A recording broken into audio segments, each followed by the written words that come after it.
नमस्कार दोस्तों। कंप्यूटर शिक्षा या मैं कहूँ शिक्षा में कंप्यूटर। दोस्तों आज के समय पे जो शिक्षा है उसमें कंप्यूटर का कितना महत्वपूर्ण योगदान है या कंप्यूटर किसी शिक्षा के लिए कितना महत्व रखता है यह सर्वविदित है। दोस्तों कंप्यूटर और शिक्षा आज के समय में एक दूसरे के पर्यायवाची बन चुके हैं।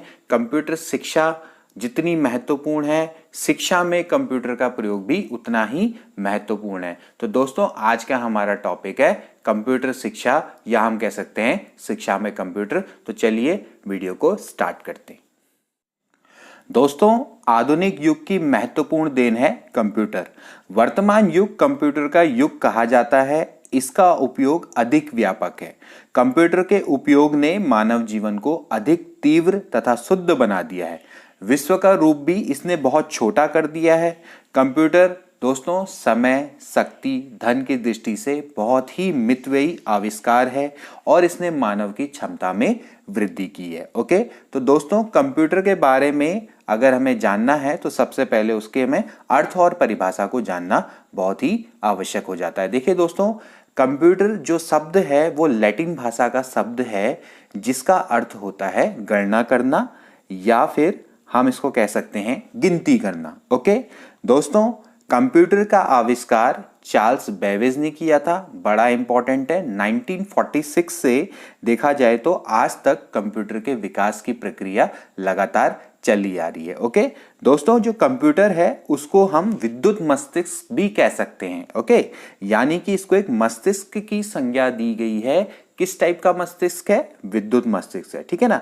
यह युक्ति अधिक शुद्ध और तीव्र है।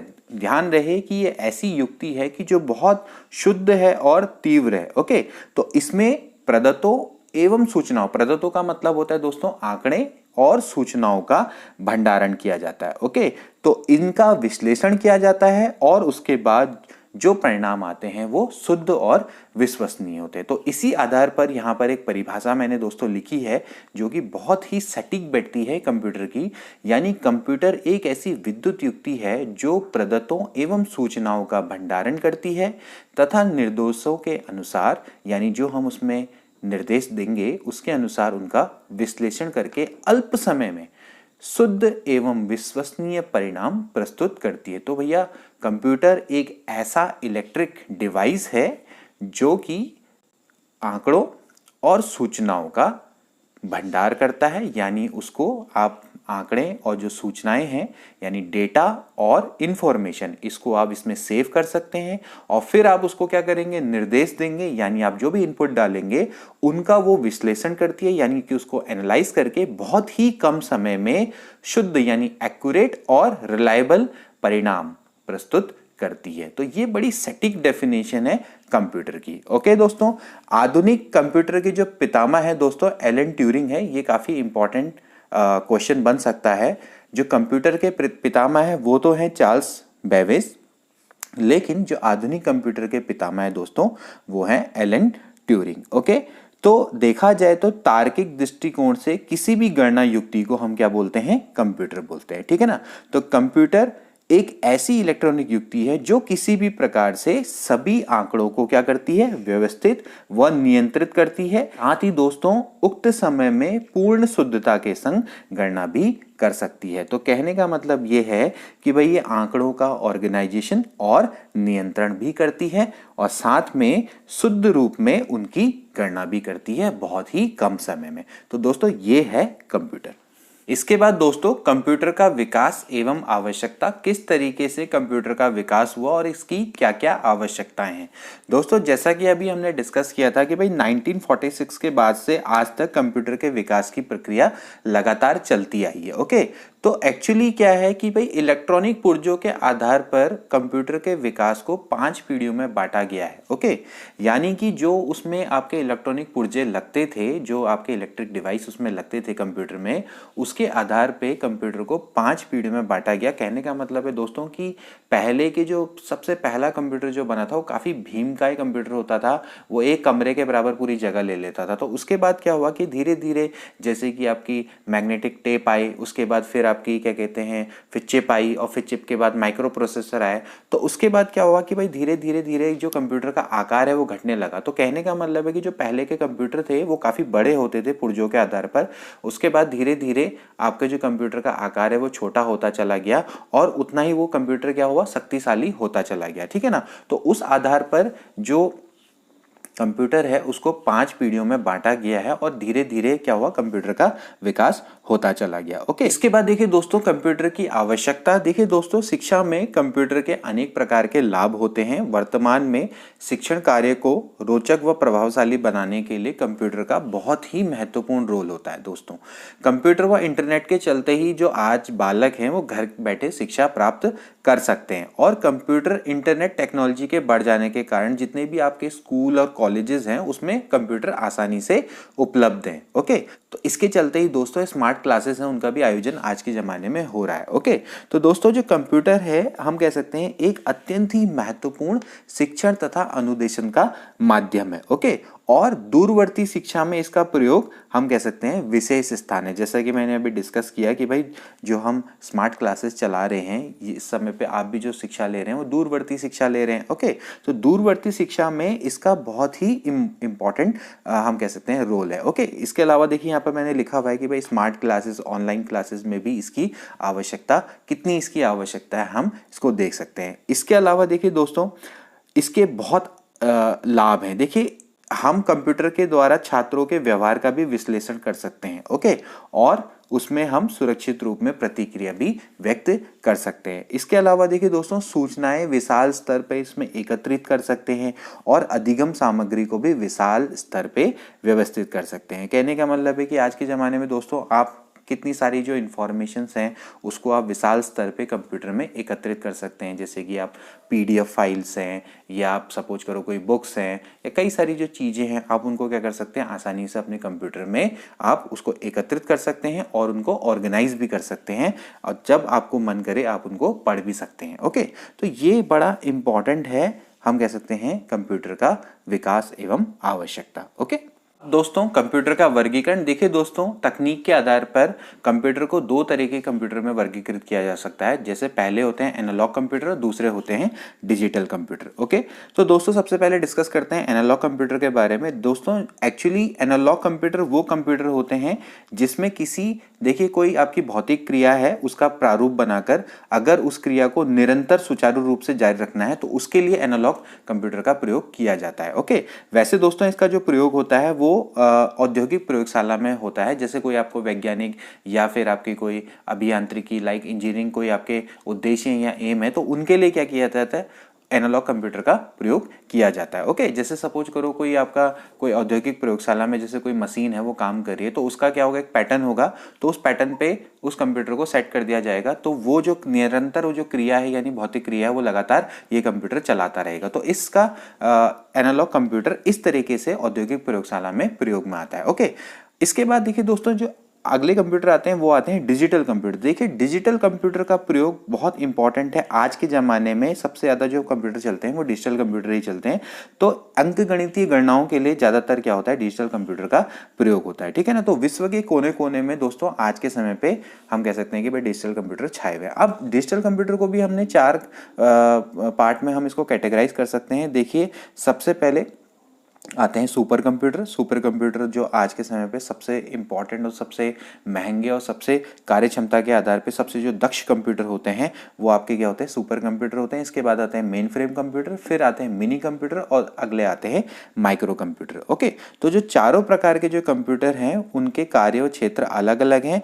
तो आज के समय पर वैसे देखा जाए तो दोस्तों माइक्रो कंप्यूटर का प्रयोग किया जाता है, क्योंकि इसमें आपका क्या होता है भाई, कंप्यूटर का विश्लेषण करने के लिए एक माइक्रो प्रोसेसर लगा हुआ होता है। ठीक है ना। तो इसलिए इनको क्या बोलते हैं, माइक्रो कंप्यूटर होते हैं। ठीक, तो देखा जाए तो जो इस टाइप के जो कंप्यूटर होते हैं दोस्तों ये आकार में बहुत छोटे होते हैं और कीमत इनकी बहुत कम होती है, लेकिन कार्य क्षमता में बहुत ही शक्तिशाली होते हैं और प्रयोग में ये बहुत ही सरल होते हैं, यानी इनका हम प्रयोग बहुत ही आसानी से कर सकते हैं। ओके, और देखा जाए तो इन कंप्यूटर की जो कीमत है वो अन्य कंप्यूटर्स की अपेक्षा में काफ़ी कम होती है। तो इसलिए आज के ज़माने में माइक्रो कंप्यूटर्स सबसे ज़्यादा यूज़ किए जाते हैं। इसके बाद देखिए दोस्तों कंप्यूटर के प्रमुख कार्य। देखिए अनुदेशन के लिए हम यहाँ पर बात करें शिक्षा की, तो अनुदेशन यानी ज्ञान देने के लिए जो कंप्यूटर के प्रमुख कार्य उनको हम डिस्कस कर लेते हैं। देखिए दोस्तों सबसे पहला आता है सूचनाओं को संचित करना।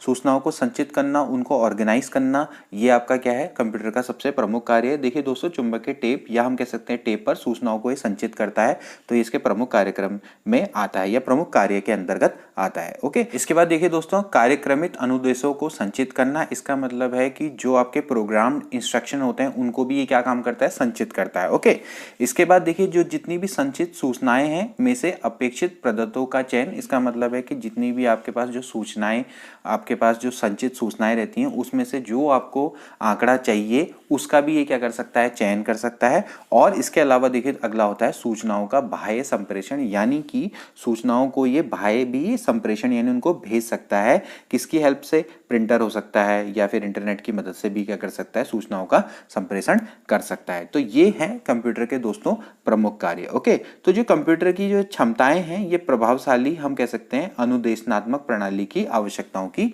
पूर्ति करते हैं। ओके, यानी कहने का मतलब है कि भाई कंप्यूटर की मदद से हम बहुत प्रभावशाली अनुदेशन कर सकते हैं। ओके, तो छात्रों की व्यक्तिगत भिन्नताओं का भी इसमें ख्याल रखा जा सकता है और कई प्रकार के देखिए दोस्तों कार्यक्रमित यानी हम कह सकते हैं प्रोग्राम्ड इंस्ट्रक्शन को कंप्यूटर में रखा जाता है। ओके, और एक कंप्यूटर की मदद से कई सारे छात्र अपनी अपनी आवश्यकता के अनुसार अलग अलग अनुदेशन प्राप्त कर सकते हैं या अनुदेशन का अध्ययन कर सकते हैं। तो ये बड़ा इंपॉर्टेंट है कंप्यूटर का कार्य। इसके बाद दोस्तों कंप्यूटर तथा शिक्षण प्रक्रिया। कहने का मतलब है दोस्तों कि भाई कंप्यूटर का प्रयोग कब से शिक्षण प्रक्रिया में होने लगा, या हम कह सकते हैं कि भाई जब कंप्यूटर है वो कब से अनुदेशन के लिए प्रयोग में लाया जाने लगा। ठीक है ना, तो दोस्तों ये लॉरेंस स्टोलूरो एंड डेनियल डेविस, इन्होंने 1965 में एक तरीके से सबसे जटिल शिक्षण प्रतिमान का विकास किया था। इन्होंने क्या किया कि भाई शिक्षण के स्थान पर कंप्यूटर को अनुदेशन के प्रस्तुतिकरण के लिए प्रयोग किया था। वैसे हम क्या करते हैं कि भाई अनुदेशन किसकी मदद से करते हैं, शिक्षण की मदद से। तो इस समय पे भाई शिक्षण कौन करेगा, शिक्षक करेगा ऑब्वियसली, लेकिन उन्होंने क्या किया भाई कंप्यूटर को अनुदेशन के लिए प्रस्तुतिकरण में के लिए प्रयोग किया था 1965 में। तो एक तरीके से कह सकते हैं कि भाई सबसे जटिल शिक्षण का प्रतिमान का इन्होंने विकास किया था। कौन थे, लॉरेंस स्टोलूरो और डेनियल डेविस 1965 में। ओके, तो इनके अनुसार क्या था कि भाई जो शिक्षण प्रक्रिया है इन्होंने इसको दो पक्षों में इसको डिवाइड किया। दो पक्ष हैं शिक्षण प्रक्रिया के, एक होता है पूर्व अनुवर्ग शिक्षण पक्ष। ओके, पूर्व अनुवर्ग शिक्षण पक्ष, और एक होता है अनुवर्ग शिक्षण पक्ष। ओके, तो पूर्व अनुवर्ग का मतलब यह है कि भाई इसमें सबसे पहले कंप्यूटर अनुदेशन के अगर आपको विशिष्ट उद्देश्यों को प्राप्त करना है तो एक विशिष्ट छात्र का चयन किया जाता है। ठीक है ना, जो ये चयन होता है छात्र का वो छात्र के पूर्व व्यवहार पर निर्धारित होता है, यानी अनुदेशन से पहले आप क्या करेंगे, छात्र का चयन करेंगे। ओके, और जो दूसरा वाला होगा अनुवर्ग शिक्षण पक्ष में, इसमें आपका क्या होगा कि भाई कंप्यूटर क्या करेगा, अनुदेशन का प्रस्तुतिकरण करेगा और अनुदेशन के बाद छात्रों की निष्पत्तियों का मापन करेगा। ओके, तो इसमें पहले में क्या हो रहा है कि भाई आप पहले छात्र को आप चयन कर रहे हो, फिर उसके बाद अनुदेशन करो, और इसमें पहले क्या हो रहा है, अनुदेशन हो रहा है, फिर उसके बाद आप क्या कर रहे हो, छात्र की निष्पत्तियों का क्या कर रहे हो, मापन कर रहे हो। ठीक है ना, तो भाई कंप्यूटर का जो उपयोग है वो इस समय पे शिक्षा में किस तरीके से किया जा रहा है ये आपको सर्वविदित है, ये आप देख सकते हैं। और कंप्यूटर ने मनुष्य की जटिल समस्याओं को सरल एवं सुगम बना दिया है। ठीक है दोस्तों, अब डिस्कस करते हैं स्कूलों में सूचना एवं संचार प्रौद्योगिकी योजना। दोस्तों यह जो योजना है ये केंद्र प्रायोजित योजना है, यानी कि एक सेंटर स्पॉन्सर्ड स्कीम है जो कि दिसंबर 2004 में स्टार्ट की गई थी। दोस्तों इसका जो मुख्य उद्देश्य है ये आईसीटी कौशलों का प्रसार करना है, यानी कि इंफॉर्मेशन एंड कम्युनिकेशन टेक्नोलॉजी के जो कौशल है उनका विकास करना है, यानी कि उनमें क्षमता का निर्माण करना है। ओके, तथा कंप्यूटर सहायक अध्ययन प्रक्रिया के माध्यम से दोस्तों माध्यमिक स्तर के छात्रों के लिए यह व्यवस्था स्टार्ट की गई या ये योजना स्टार्ट की गई है। ओके, तो दोस्तों यह जो योजना है वो सरकारी एवं जो सरकारी सहायता प्राप्त माध्यमिक या उच्च माध्यमिक स्कूल हैं उनको आईसीटी अवसंरचना स्थापित करने के लिए राज्यों और जो आपके यूटी राज्य क्षेत्र है उनको फंड देती है। ओके, या उनको सहायता प्रदान कर देती है। ओके, और इसका एक उद्देश्य और भी है कि भाई जितने नवोदय विद्यालय हैं और केंद्रीय विद्यालय हैं वहां पर आपका स्मार्ट स्कूल स्थापित करना है, जो कि आपका एक प्रौद्योगिकी प्रदर्शक के रूप में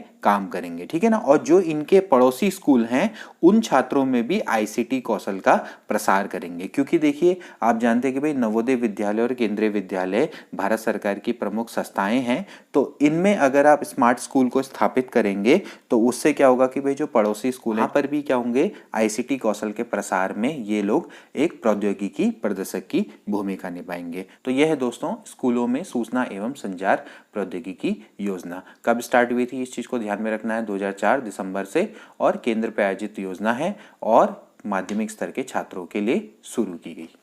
के बाद देखिए दोस्तों अगला आता है कंप्यूटर का उपयोग। देखिए दोस्तों कंप्यूटर का उपयोग आधुनिक समय में बहुत ही व्यापक है। जो आज के समय पे देखिए उद्योग है, चाहे व्यापार हो, चाहे सेना हो, हर जगह इसका प्रयोग किया जाता है। लेकिन हम डिस्कस करेंगे कि भाई शिक्षा में इसका उपयोग कहाँ कहाँ किया जाता है, ठीक है ना। तो ज़्यादातर देखिए जैसे शिक्षण में या अनुदेशन प्रक्रिया में ज़्यादातर इसका प्रयोग किया जाता है। इसके अलावा देखिए जैसे शोध कार्य हैं वहाँ पर भी इसका प्रयोग किया जा रहा है, और जैसे निर्देशन और परामर्श में भी इसका प्रयोग किया जाने लगा है। और जैसे परीक्षा प्रणाली है वहाँ पर जैसे अगर आपको परीक्षा फल तैयार करना है, आज के समय में अंक सूची तैयार करनी है, प्रमाण पत्र तैयार करना है, तो सब जगह पर आप देख सकते हैं कि भाई कंप्यूटर का प्रयोग है। वस्तुनिष्ठ परीक्षण में भी भाई सही उत्तर की अगर आपने जांच करनी है तो भी क्या करते हैं कि भाई कंप्यूटर का प्रयोग किया जाता है। जैसे आपकी ओमार सीट है उसकी भी अगर आपने जांच करनी है तो उसके लिए भी आप क्या करते हैं, कंप्यूटर का प्रयोग करते हैं। आइए दोस्तों अब हम एक काम करते हैं, इसको थोड़ा ब्रॉडली डिस्कस कर लेते हैं। दोस्तों कंप्यूटर का उपयोग सबसे पहले हम देखते हैं शिक्षण अधिगम में कंप्यूटर के क्या क्या प्रयोग हैं, इसको हम थोड़ा सा डिस्कस कर लेते हैं। देखिए सबसे पहले आता है न्यूनता पूर्ति। शिक्षण की न्यूनता पूर्ति करना कंप्यूटर का बहुत ही महत्वपूर्ण उपयोग है शिक्षण अधिगम में। देखिए दोस्तों कंप्यूटर का प्रयोग कक्ष शिक्षण की न्यूनता पूर्ति करने के लिए भी किया जाता है।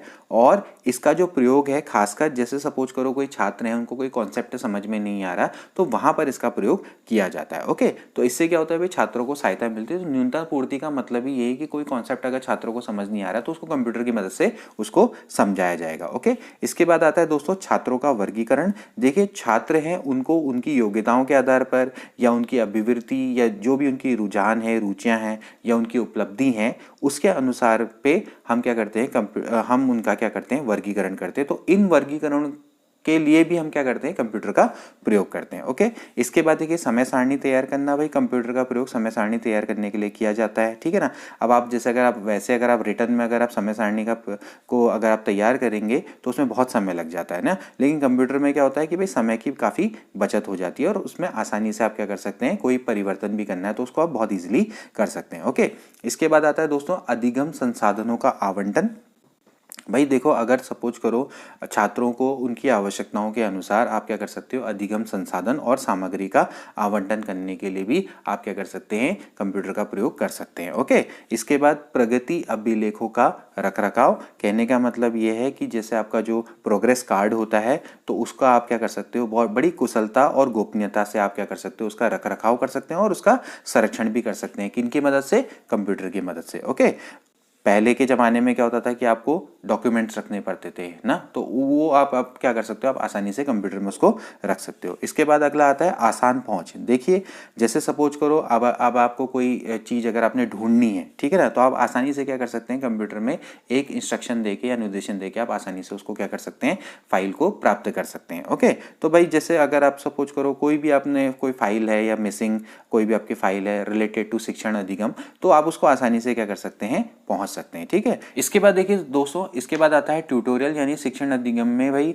कंप्यूटर का प्रयोग ट्यूटोरियल्स के लिए भी किया जाता है। देखिए दोस्तों, एक आज के समय पर जो कंप्यूटर है वो तो एक बहुत अच्छे ट्यूटर की भूमिका निभाता है। तो भाई इससे क्या होता है कि भाई जो अध्यापक है वो छात्रों को ट्यूटोरियल वर्क में लगा पाता है, यानी उसको सहायता मिल जाती है। ओके, इसके बाद देखिए दोस्तों अगला आता है तात्कालिक पृष्ठपोषण, यानी कि जो तुरंत आपको जो फीडबैक मिलता है। तो भाई अगर जैसे आपको बेहतर अंतःक्रिया और अभिप्रेरणा के लिए छात्रों को तात्कालिक पृष्ठपोषण प्रदान करने में भी आपका क्या होता है, कंप्यूटर का प्रयोग अध्यापक द्वारा किया जाता है। कहने का मतलब है कि भाई आप कंप्यूटर की मदद से तुरंत उनको क्या कर सकते हैं, फीडबैक दे सकते हैं। ओके, तो उससे क्या होता है कि भाई जो इंटरएक्टिविटी है वो ज़्यादा बढ़ती है, छात्रों को पता लगता है कि भाई वो कहाँ पर सही है, कहाँ पर गलत है। ओके, इसके बाद और भी कई चीज़ें हैं, समस्या समाधान और सृजनात्मकता यानी कंप्यूटर के प्रयोग से दोस्तों उनमें समस्या समाधानात्मक हम कह सकते हैं योग्यता पैदा होती है, और इसके अलावा वो क्रिएटिव भी बनते हैं। ओके, इसके बाद प्रयोगशाला और प्रयोगात्मक कार्य, वहाँ पर तो इसका प्रयोग होता है भाई, कंप्यूटर का प्रयोग तो भाई प्रयोगशाला और प्रयोगात्मक कार्य में न्यूनता पूर्ति के लिए किया जाता है, यानी कि कोई आपको कॉन्सेप्ट समझ नहीं आ रहा है तो उस कॉन्सेप्ट को समझाने के लिए किया जाता है। ओके, बाद देखिए दोस्तों, व्यक्तिक अनुदेशन कार्यक्रमों को भी अगर आपने ध्यानपूर्वक चलाना है या उनका नियोजन करना है तो भाई उसके लिए भी क्या होता है भाई, कंप्यूटर का प्रयोग किया जा सकता है। ठीक है ना, तो भाई कंप्यूटर क्या है कि भाई कंप्यूटर की सहायता से छात्र अपनी अधिगम संबंधी कठिनाइयों को आसानी से दूर कर सकते हैं। ओके, तो ये है दोस्तों कंप्यूटर का उपयोग शिक्षण अधिगम में। ओके, इसके बाद देखिए दोस्तों, कंप्यूटर का उपयोग निर्देशन और परामर्श में। देखिए आज के ज़माने में देखिए तो कंप्यूटर का प्रयोग दोस्तों निर्देशन और परामर्श सेवाएं प्रदान करने के लिए भी किया जाता है। ओके, तो इसमें आपके दो टाइप के होते हैं, एक होता है शैक्षिक निर्देशन, एक होता है व्यावसायिक निर्देशन। देखिए दोस्तों, शैक्षिक निर्देशन में क्या होगा भाई, छात्रों का जो भी इसमें कमजोरी होगी उसका निदान किया जाएगा। पहले उनकी कमजोरियों को पहचाना जाएगा और कंप्यूटर द्वारा उसमें उपचारात्मक अनुदेशन प्रदान किए जाते हैं। ओके, इसके बाद देखिए दोस्तों, व्यावसायिक निर्देशन भी दिया जाता है कि आपको व्यवसाय से संबंधित इनके द्वारा क्या दी जाती है, आपको परामर्श दिया जाता है। तो इसमें होता क्या है कि भाई पहले से ही कुछ अभिलेख रखे होते हैं, परामर्शदाता के भी कुछ अभिलेख और व्यावसायिक रुचियां और रुझानों की फाइलें होती हैं, मनोवैज्ञानिक कुछ परीक्षण होती हैं, उनकी सूचनाएं होती हैं। ठीक है ना, तो उन सारे परिणामों को क्या किया जाता है, इसमें सेव करके रखा जाता है और जब जरूरत पड़े इनका प्रयोग किया जाता है। तो इसका मतलब यह है कि भाई जो कंप्यूटर का प्रयोग है वो रोजगार को प्रदान करने में, या हम कह सकते हैं कि भाई रोजगार की आवश्यकताओं क्षमताओं के साथ भी इनका मेल कराने के लिए भी किया जाता है। ओके, इसके बाद देखिए अगला आता है कार्यालय प्रशासन। कार्यालय प्रशासन में कंप्यूटर के क्या क्या लाभ हैं। देखिए इस समय पे तो सबसे ज्यादा क्या है, वेतन सूचियां, जैसे आपकी जैसे सैलरी स्लिप निकलती है ना, तो भाई जो शिक्षण वाला स्टाफ है या जो गैर शिक्षण स्टाफ है, जैसे शिक्षक हो गए और आपके जो गैर शिक्षण स्टाफ में क्या होता है, जैसे क्लर्क हैं ये सब लोग ना, तो इनकी जैसे सैलरी स्लिप निकालनी है तो इसके लिए आप किसका प्रयोग करेंगे, कंप्यूटर का प्रयोग करेंगे। समय सारणी के लिए, बजट तैयार करने के लिए, ठीक है ना, जैसे वित्त शुल्क है और जैसे फंड है, अनुदान, इनके अभिलेखों का रख रखाव के लिए, ठीक है, लेखा परीक्षण के लिए। इसके बाद लेखा विवरण, जैसे प्राप्ति योग्य और भुगतान योग्य, जैसे इसमें क्या आता है भाई, सामान्य बही खाता हो गया और जो ऑर्डर तैयार होते हैं, ठीक है ना। इसके अलावा जैसे शुल्क है, फंड है, अनुदान है, और इसके बाद छात्रों के अभिलेखों उनके अनुरक्षण के लिए, ठीक है ना। तो ये एक सारा क्या किस में आ जाता है, लेखा विवरण के अंदर आ जाता है, ठीक है ना। इसके बाद परिणामों का संकलन करना है, उसके लिए भी इसका प्रयोग होता है। और जैसे जैसे अब आपके पास जैसे डेटा होता है तो डेटा से अगर आपको ग्राफ बनाना है या चित्र बनाना है या सूची बनानी है, ठीक है ना, तो होता क्या कि भाई जैसे डेटा से अगर आप ग्राफ बनाएंगे, चित्र बनाएंगे तो डेटा आपको बहुत आसानी से समझ में आ जाता है। ओके, तो उसके लिए भी क्या होता है, इसका प्रयोग किया जाता है। और इसके अलावा दैनिक क्रियाओं की सूची बनाने के लिए भी ये कंप्यूटर का प्रयोग कार्यालय प्रशासन में किया जाता है। ओके, इसके बाद देखिए दोस्तों, कंप्यूटर का उपयोग पुस्तकालय में किस तरीके से किया जाता है, ठीक है ना। देखिए जनरली होता क्या है कि भाई पुस्तकालय में पुस्तकों से संबंधित जितना भी विवरण है उसको भंडारित करने के लिए कंप्यूटर का प्रयोग किया जाता है। जैसे सपोज करो, अगर जैसे सबसे इसमें पहला आता है कि भाई हजारों पुस्तकों जर्नलों के विवरण को संरक्षित रखने के लिए, जैसे हम कह सकते हैं कि भाई अगर आपने क्षेत्र के आधार पे, शीर्षक के आधार पे, विषय के आधार पे, या हम पुस्तकों के प्रकाशन के आधार पे या आवंटन के अनुसार से आवंटन के अनुसार अगर आपने हजारों पुस्तकों और जर्नलों का विवरण को आपने रखना है तो आप कंप्यूटर का प्रयोग करेंगे। ओके, तो आप उसको में क्या करेंगे भाई, उसको शीर्षक के आधार पे या पुस्तकों के प्रकाशन के आधार पे उनको क्या करेंगे, वर्गीकरण करेंगे, और फिर उनका क्या करेंगे, आप जितना भी जो भी आपने वर्गीकरण का विवरण है उसको आप कंप्यूटर में सेव करेंगे। ओके, इसके बाद देखिए दोस्तों अगला आता है पुस्तक सूची संबंधी सूचना और सूचीकरण विवरण, उसको भी आप क्या करेंगे, कंप्यूटर में ही सेव करेंगे, ठीक है ना। पुस्तकों के संचरण का विवरण, जैसे पुस्तक आपने किसको आपने पुस्तकें दी हैं, कहाँ कहाँ जो पुस्तकें गई हैं, कितनी पुस्तकें आई हैं गई हैं, तो उसका भी विवरण आप क्या करेंगे, आप क्या कहते हैं, कंप्यूटर की मदद से रखते हैं। ओके, इसके बाद जैसे अगर सपोज करो पुस्तकें और जर्नल के खरीद का विवरण, जैसे आपने कितने खरीदे है ना, तो उनका भी आप क्या करेंगे, विवरण रखेंगे, ठीक है ना। और अब कोई अगर छात्र से समय से माना पुस्तक नहीं लौटाता है तो फिर उस पर जुर्माना पड़ता है, तो भाई छात्रों से अगर कोई भी आपने जुर्माना वसूल किया तो उसका विवरण भी आप कंप्यूटर में रखते हैं। इसके बाद देखिए दोस्तों मूल्यांकन में कंप्यूटर के क्या क्या लाभ हैं। देखिए सबसे पहले परीक्षणों एवं प्रश्न बैंक की तैयारी भी आप क्या करते हैं, कंप्यूटर की मदद से कहते हैं। जो भी आप पेपर बनाते हैं, पेपर सेट करते हैं, तो आज के समय पे क्या होता है, कंप्यूटर का प्रयोग तो होता है। ओके, इसके बाद देखिए परीक्षण डेटा के प्रक्रियाकरण में भी क्या होता है, कंप्यूटर का प्रयोग किया जाता है कि भाई जो पूरी की परीक्षण जो डेटा है उसकी जब आप पूरी प्रक्रिया करेंगे, प्रोसेस करेंगे, वहाँ पर भी किसका प्रयोग होगा, कंप्यूटर का ही तो प्रयोग होगा। ओके, इसके बाद संचालन, परीक्षणों के जैसे आपने संचालन करना है या अंकन करना है तो उसमें भी आपका जो आपके परीक्षण आएंगे उसके बाद आप जो उसका संचालन करेंगे, उसमें अंकन करेंगे, उसमें भी क्या होगा, आपका कंप्यूटर का ही प्रयोग होगा। ओके, इसके बाद जैसे अगर आप परिणामों की पुनः प्राप्ति चाहते हैं, यानी जब भी आपको आवश्यकता हो तो जो भी आपके परीक्षण जो आए या उनके परिणाम आए उनको आप क्या कर सकते हैं, पुनः प्राप्त कर सकते हैं। ओके, इसके बाद परिणाम जो आए उनका भी विश्लेषण कर सकते हैं क्योंकि भाई जो भिन्न भिन्न परीक्षा हैं उसमें परिणामों के जितने भी आपके संख्यात्मक आंकड़े आते हैं उनको विश्लेषण करने के लिए भी आप क्या कर सकते हैं, कंप्यूटर का प्रयोग कर सकते हैं। ओके, और परिणामों की तुलना, तो अगर आपने जैसे भिन्न भिन्न प्रदेश हैं, जिले हैं या देश के भिन्न भिन्न विद्यालयों के परिणामों की अगर आपने तुलना करनी है तो उसके लिए भी आप क्या करेंगे, कंप्यूटर का प्रयोग करेंगे। ओके, इसके बाद देखिए दोस्तों, कंप्यूटर का उपयोग अनुसंधान में, दोस्तों शैक्षिक अनुसंधान है, चाहे परियोजना है या नियोजन संबंधी प्रयोग क्रियाओं में आपका कंप्यूटर का प्रयोग किया जाता है। ठीक है ना, तो जैसे आपके परीक्षण मद विश्लेषण है, परियोजना का नियोजन करना है, उसका मूल्यांकन करना है या बजट का पूर्वानुमान करना है या कोई आपने नया कोर्स आरंभ करना है, उसकी संभावना देखनी है, तो उसके लिए भी आपका क्या होता है, कंप्यूटर का प्रयोग किया जाता है। इसके अलावा देखिए दोस्तों, डेटा का एकत्रीकरण एवं संरक्षण, यानी कि डेटा को एकत्र करना और उसके बाद उन्हें दर्ज करके सुरक्षित रखना, उसके लिए भी क्या किया जाता है, कंप्यूटर का प्रयोग किया जाता है। क्योंकि आप अनुसंधान में क्या करते हैं, डेटा को तो एकत्र करते हैं ना। और इसके अलावा देखिए भाई, अनुसंधान के जो अध्ययनों में जो आपके इतिहास के प्रमाण हैं और उनके विवरण प्राप्त करना, और जैसे अगर आप क्या कर सकते हो भाई, इंटरनेट सुविधा का उपयोग करके विश्व से उनके परिणाम को भी आप क्या कर सकते हो, प्राप्त कर सकते हो। ठीक है ना, तो जो भी आपके अनुसंधान है, अनुसंधान के अध्ययनों के इतिहास हैं, उनके प्रमाण है और विवरण को आप कंप्यूटर की मदद से आप आसानी से प्राप्त कर सकते हो। ओके, अब होता है क्या कि जैसे बड़े बड़े कैलकुलेशन होते हैं या बड़ा कोई परिमाण आ गया आपके सामने, उसमें आपने क्या कहते हैं, कैलकुलेशन करने की आवश्यकता है या आंकड़ों का विश्लेषण करना है, तो उसमें भी आपको क्या, कंप्यूटर की आवश्यकता पड़ेगी। ओके, इसके बाद फिर वही, जैसे डेटा की अगर कोई बड़ी और जटिल श्रृंखलाओं हैं तो उनके परिणामों का अगर आपको अभिकलन करना है यानी कैलकुलेशन करना है तो वहां पर भी आपका क्या होता है, कंप्यूटर का प्रयोग होता है। ओके, तो ये हैं दोस्तों कंप्यूटर के उपयोग शिक्षा में भिन्न भिन्न क्षेत्रों में। ओके, इसके बाद देखिए दोस्तों, कुछ इंपॉर्टेंट तथ्य हैं जिनको आपने ध्यान में रखना है कंप्यूटर से रिलेटेड, जो कि परीक्षा की दृष्टि से इंपॉर्टेंट और शायद आ भी जाए। ओके, तो यहाँ पर देख लीजिए, सबसे पहले है कि भाई द्विआधारी पद्धति। द्विआधारी पद्धति का मतलब है कि भाई जो बाइनरी प्रोसेस है कंप्यूटर में, इसका जो प्रयोग है सबसे पहले डॉक्टर वॉन न्यूमैन ने किया था। ये क्वेश्चन काफ़ी बार आया भी है, तो सबसे पहले आप देख लीजिएगा भाई जो कंप्यूटर है, कंप्यूटर के कार्य हेतु द्विआधारी पद्धति का प्रयोग किसने किया, डॉक्टर वॉन न्यूमैन ने। ओके, इसके बाद विश्व में जो यूएसए है वो सर्वाधिक कंप्यूटर वाला देश है, भारत का इसमें स्थान 19वां है। ओके, भारत का जो पहला कंप्यूटर है, जो भारत ने अपना पहला कंप्यूटर बनाया था, वो है सिद्धार्थ, जो कि 1956 में बना था।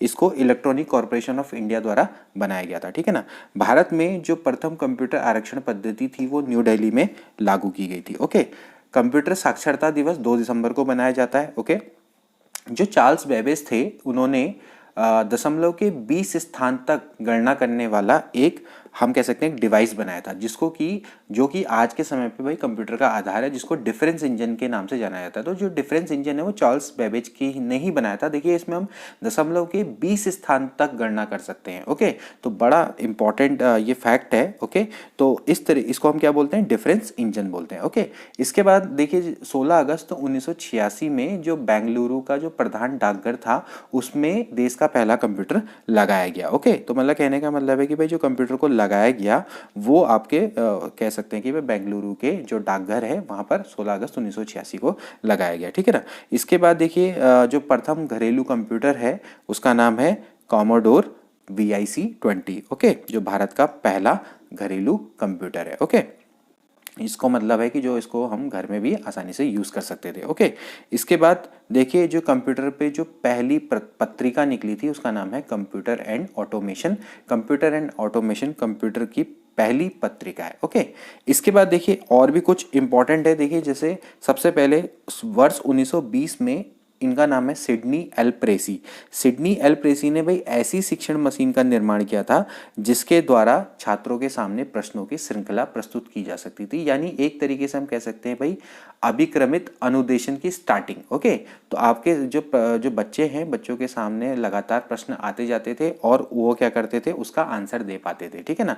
तो बच्चों के सामने क्या है कि भाई एक तरीके से क्रम वाइज प्रश्नों की एक श्रृंखला प्रस्तुत करने वाली एक मशीन, जिसका निर्माण सिडनी एल प्रेसी ने किया था 1920 में। ओके, उसके बाद 1950 में बीएफ स्किनर है, उन्होंने एक स्व शिक्षण सामग्री का निर्माण किया और इसके बाद में क्या बोला गया, कार्यक्रमित अनुदेशन यानी कि प्रोग्राम्ड लर्निंग। ओके, तो अब थोड़ा सा डिस्कस कर लेते हैं दोस्तों प्रोग्राम लर्निंग के बारे में। देखिए प्रोग्राम जो लर्निंग है वो भारत में 1963 में स्टार्ट हुआ। कब हुआ था, 1963 में। ओके, तो देखिए प्रोग्राम लर्निंग का जो सबसे बड़ा लाभ होता है दोस्तों, ये होता है कि भाई जो छात्र है इसमें अपनी गति के अनुसार सीखता है। ओके, तो क्योंकि भाई जो डिफरेंट जो पीपल्स हैं उनकी जो बौद्धिक क्षमता होती है वो भी डिफरेंट होती है, तो उनकी जो सीखने की गति है वो भी क्या होती है, डिफरेंट होती है। तो इसमें जो छात्र है वो अपनी गति के अनुसार सीखते हैं, ठीक है ना। जो कार्यक्रमित अनुदेश है पीएल है, यानी प्रोग्राम लर्निंग है, मैंने इसको शॉर्ट में पीएल लिख रखा है यहाँ पर, ठीक है ना। तो वो आपका क्या होता है कि वो रचना के आधार पर 3 मुख्य भागों में विकसित है। ओके, या हम कह सकते हैं कि भाई जो कार्यक्रमित अनुदेशन है उसकी रचना को हम 3 मुख्य भागों में डिवाइड कर सकते हैं। एक होता है तैयारी, उसके बाद होता है रचना और उसके बाद होता है मूल्यांकन। तो इसको हम 3 भागों में बांट सकते हैं। इसके बाद देखिए दोस्तों, जैसे छात्र हैं, छात्रों को क्या है कि भाई उत्तर उनसे निकलवाना है, तो छात्रों के उत्तर को निर्देशित करने के लिए हम इसमें फ्रेम लगाते हैं, ठीक है ना। तो फ्रेमों का जो उचित क्रम प्रदान करना है उसकी 3 विधियां हैं। तो कैसे कैसे फ्रेम लगाए जाते हैं, एक होते हैं मैट्रिक्स फ्रेम, ओके, मैट्रिक्स विधि, दूसरी होती है रुलेक विधि और एक होती है अग्रुल विधि, ठीक है ना। तो 3 टाइप की विधियां हैं कि मतलब आपने क्या करना है भाई, छात्रों से उत्तरों को निकलवाना है क्रमबद्ध तरीके से। तो छात्रों से उत्तर को निर्देशित करने के लिए भाई फ्रेमों को अगर आपने उचित क्रम प्रदान करना है तो उसकी 3 विधियां अपनाएगी। छात्रों के सामने क्या होता है ना, एक एक करके एक फ्रेम सामने उनके आते जाते हैं, तो उससे क्या होता है कि उनकी प्रोग्राम तरीके से लर्निंग हो पाती है और वो सीख पाते हैं और उनसे उनके उत्तर निकल पाते हैं। ओके, इसके बाद देखिए जो आपके जो ये प्रोग्राम लर्निंग है उसको 3 भागों में बांटा जा सकता है। एक होता है रेखीय, दूसरा होता है साकीय और तीसरा होता है अवरोह। ओके, तो दोस्तों ये था कंप्यूटर या कंप्यूटर में शिक्षा। आई होप कि ये टॉपिक आपको बहुत अच्छे से समझ में आएगा। ये अध्याय हमने अब खत्म कर दिया है। इसके बाद जो हमारा अगला अध्याय रहेगा वो रहेगा शैक्षिक तकनीकी। तो मिलते हैं दोस्तों अगले अध्याय में। Till then take care and good bye.